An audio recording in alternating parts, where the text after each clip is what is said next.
Movie के शुरुआत में हम एक स्पेसशिप को देखते हैं जो तेजी से पृथ्वी की ओर बढ़ रहा था और कुछ ही देर में वह पृथ्वी पर आकर एक नदी के पास क्रैश होती है।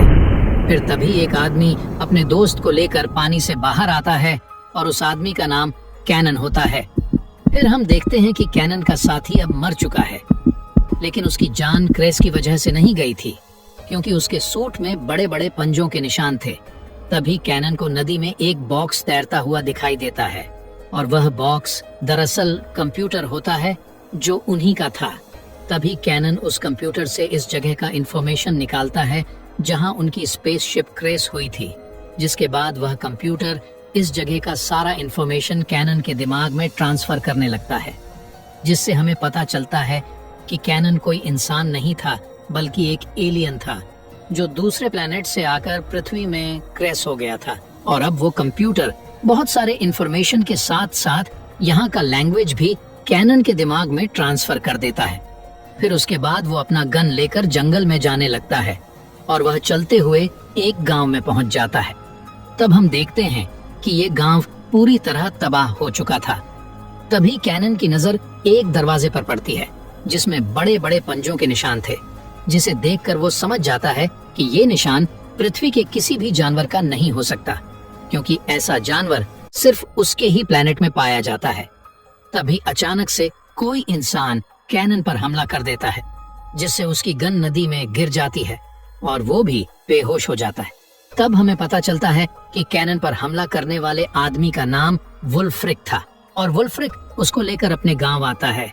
उसके बाद हम गांव के राजा को देखते हैं जो अपनी बेटी को कहते हैं कि वह वुल्फ्रिक से शादी कर ले, लेकिन उसकी बेटी जिसका नाम फ्रेया होता है वो शादी करने से मना करती है।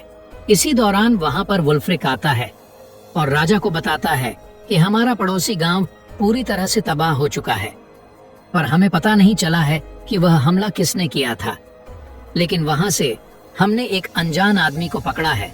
जिसे सुनकर राजा उससे पूछताछ करने के लिए कहते हैं। तभी वुल्फ्रिक कैनन के पास जाकर उससे पूछता है कि उस गांव में हमला किसने किया था, जिस पर कैनन बताता है कि उस गांव पर हमला एक मॉन्स्टर ने किया था और मैं उसी का शिकार कर रहा था। जिसे सुनकर वुल्फ्रिक हंसने लगता है। तभी कैनन उन पर हमला करके वहां से भागने की कोशिश करता है, लेकिन वो तीनों फिर से उसे पकड़कर वहीं बांध देते हैं। फिर उसी रात हम देखते हैं कि अचानक से वही मॉन्स्टर उनके गांव पर हमला करता है और गांव के बहुत सारे लोगों को मार देता है। फिर वह उनमें से कुछ लोगों को लेकर वहां से चला जाता है। उसके बाद गांव के राजा कैनन को अपने पास बुलाते हैं और उससे पूछते हैं कि ये हमला आखिरकार कौन रहा है और तुम उसके बारे में क्या जानते हो। जिस पर कैनन बताता है कि उस मॉन्स्टर को हमारे लोग मॉर्विन कहते हैं और वो मेरे स्पेसशिप में छुपकर यहाँ आया था जो तुम्हारे गांव के पास क्रैश हुआ था, और वह बहुत ही खतरनाक मॉन्स्टर है।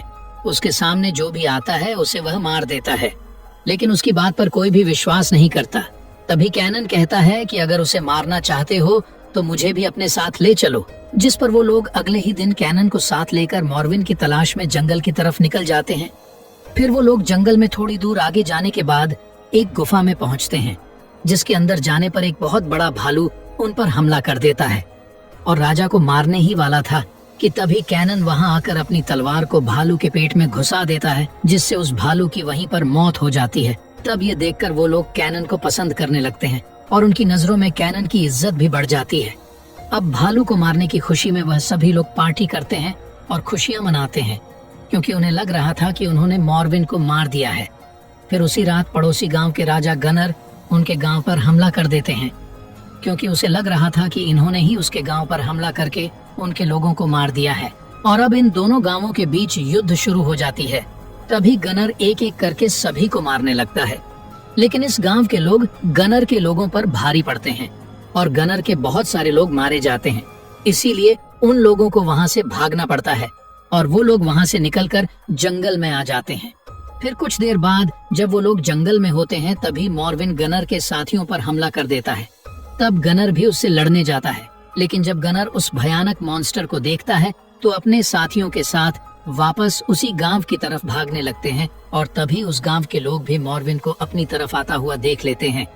तब उन्हें यकीन हो जाता है कि ये कोई भालू नहीं बल्कि उससे भी भयानक कोई चीज है, जिसे देखकर राजा बहुत परेशान हो जाते हैं और कैनन से उस मॉन्स्टर को मारने का मदद मांगते हैं, जिस पर कैनन कहता है कि अब उस मॉन्स्टर को मारने के लिए हम एक जाल बिछाएंगे। इसीलिए वह अगले दिन गांव के सामने एक बहुत बड़ा गड्ढा खुदवाता है और उसमें बहुत सारा तेल डलवाता है।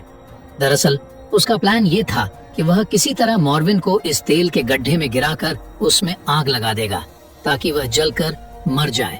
उसके बाद रात में हम देखते हैं कि कैनन फ्रेया को अपनी पास्ट की कहानी बताता है और कहता है कि मैं एक दूसरे प्लेनेट से आया हूँ और हमारे प्लेनेट में काफी एडवांस टेक्नोलॉजी का यूज किया जाता है और हम अपनी दुनिया की आबादी को बढ़ाना चाहते थे। इसीलिए हमने एक प्लेनेट ढूंढा जिसमें करोड़ों की तादाद में मॉर्विन्स रहा करते थे। तब हमने उस प्लेनेट पर हमला कर दिया और न्यूक्लियर बॉम्ब गिराकर वहाँ के सभी मॉर्विन्स को मार डाला। फिर मॉर्विन्स के बॉडी को दफनाकर हमने अपने जैसे लोगों को वहाँ पर आबाद कर दिया और मैं भी अपनी फैमिली के साथ वहीं रहने लगा। लेकिन एक दिन जब मैं अपने मिशन के लिए जा रहा था तो रास्ते में हमें पता चला कि एक मॉर्विन बच गया था और हमारे जाने के बाद उसने वहां घुसकर वहां के सारे लोगों को मार दिया, जिसमें मेरी फैमिली भी थी, जिसे कहते हुए वह काफी इमोशनल हो जाता है। उसके बाद कैनन और वुल्फ्रिक मॉर्विन को ढूंढने के लिए बाहर जाते हैं। तभी कैनन एक मशाल जंगल की तरफ फेंकता है और अब उसकी रोशनी में उन्हें वे मॉन्स्टर मॉर्विन दिखता है। तब मॉर्विन उन्हें मारने के लिए उनकी तरफ तेजी से बढ़ने लगता है, जिसके कारण वह उनकी जाल में फंस जाता है और वह जैसे ही तेल में गिरता है तभी गांव वाले तीर से उस तेल में आग लगा देते हैं, जिससे यहाँ पर बहुत ही बड़ा धमाका होता है और हर तरफ आग फैल जाती है, जिससे उन सभी को लगता है कि मॉर्विन अब मर चुका है। इसीलिए वो लोग खुशियां मनाने लगते हैं। लेकिन तभी अंदर एक और मॉर्विन दिखाई देता है जो उसी मॉर्विन का बच्चा था, जिसे देखकर सभी औरतें वहां से भागने लगते हैं। तब ये देखकर राजा अपनी बेटी फ्रेया को बचाने के लिए अंदर जाने लगता है और मॉर्विन से लड़ने लगता है। वहीं दूसरी तरफ हम देखते हैं कि उस मॉर्विन पर आग का कोई असर नहीं होता है और वह बाहर निकलकर वहां के लोगों को मारने लगता है। वहीं दूसरी तरह हम देखते हैं कि इस सब में यहाँ का राजा भी मारा जाता है और वह पूरा गांव तबाह हो जाता है, जिसके बाद अगले दिन सभी लोग गांव छोड़कर जाने लगते हैं। लेकिन कैनन, वुल्फ्रिक, फ्रेया और उनके कुछ साथी वहीं रुकते हैं ताकि वो लोग मॉर्विन को मार सके। और उन्हें पता चल गया था कि वह मॉर्विन का बच्चा कुएं के रास्ते से यहाँ पर आया था, लेकिन अब ये आम तलवारों की मदद से वह मॉर्विन को मार नहीं सकते थे। इसीलिए कैनन अपने साथ वुल्फ्रिक और फ्रेया को लेकर नदी में जाता है जहां उसकी स्पेसशिप क्रैश हुई थी, और वहां कैनन पानी के नीचे अपनी शिप में जाता है और वहां से लोहे का टुकड़ा लेकर वापस आता है, जिनसे वो लोग बहुत ही मजबूत हथियार बनाते हैं। जिसके बाद वो लोग कुएं के अंदर जाते हैं, जहां पानी के रास्ते से होते हुए वो लोग एक गुफा में पहुंचते हैं और वहां मॉर्विन का बच्चा उनके ऊपर हमला कर देता है, जिससे उनके साथियों की जान चली जाती है। फिर थोड़ा और आगे जाने पर कैनन देखता है कि मॉर्विन ने बहुत सारे लोगों को वहां पर इकट्ठा करके रखा था और तभी फिर से वो मॉर्विन का बच्चा फ्रेया को मारने के लिए उसकी तरफ बढ़ता है। लेकिन तभी वो कैनन के बनाए हुए तलवार से उस मॉर्विन के बच्चे को मार डालती है। उसके बाद वो तीनों गुफा से बाहर आ जाते हैं, जहां पर वो बड़ा मॉर्विन वुल्फ्रिक पर हमला कर देता है, जिससे वुल्फ्रिक की जान चली जाती है। जिसके बाद कैनन उस मॉर्विन के ऊपर हमला कर देता है और उन दोनों के बीच लड़ाई शुरू हो जाती है और अब उन दोनों के बीच काफी देर तक फाइट होती है। तभी मॉर्विन कैनन का हाथ पकड़कर पहाड़ी से लटक जाता है। इसीलिए कैनन अपनी तलवार से मॉर्विन का हाथ काट देता है, जिससे मॉर्विन पहाड़ी से नीचे गिरकर मारा जाता है। जिसके बाद वो दोनों किसी तरह वहां से निकलकर पहाड़ी के ऊपर आ जाते हैं और तभी वो दोनों गांव के लोगों को भी देख लेते हैं जो नाव से जा रहे थे। तब वो दोनों आवाज देकर उन्हें वापस बुलाते हैं। उसके बाद कैनन अपनी शिप के पास जाता है, जहां उसका ट्रैकर डिवाइस भी एक्टिवेट हो गया था। इसलिए अब उसके दूसरे प्लेनेट के लोग उसको लेने के लिए यहाँ आ रहे थे, पर कैनन को लगता है कि कहीं वह लोग मॉर्विन के प्लेनेट की तरह यहाँ भी कब्जा न कर ले। इसीलिए वह अपनी तलवार से उस ट्रैकिंग डिवाइस को तोड़ देता है, जिससे उसके लोगों की स्पेसशिप वापस चली जाती है। उसके बाद हम देखते हैं कि कैनन को उस गांव का राजा बना दिया जाता है और वह फ्रेया से शादी भी कर लेता है। और इसी के साथ ये मूवी यहीं पर खत्म हो जाती है।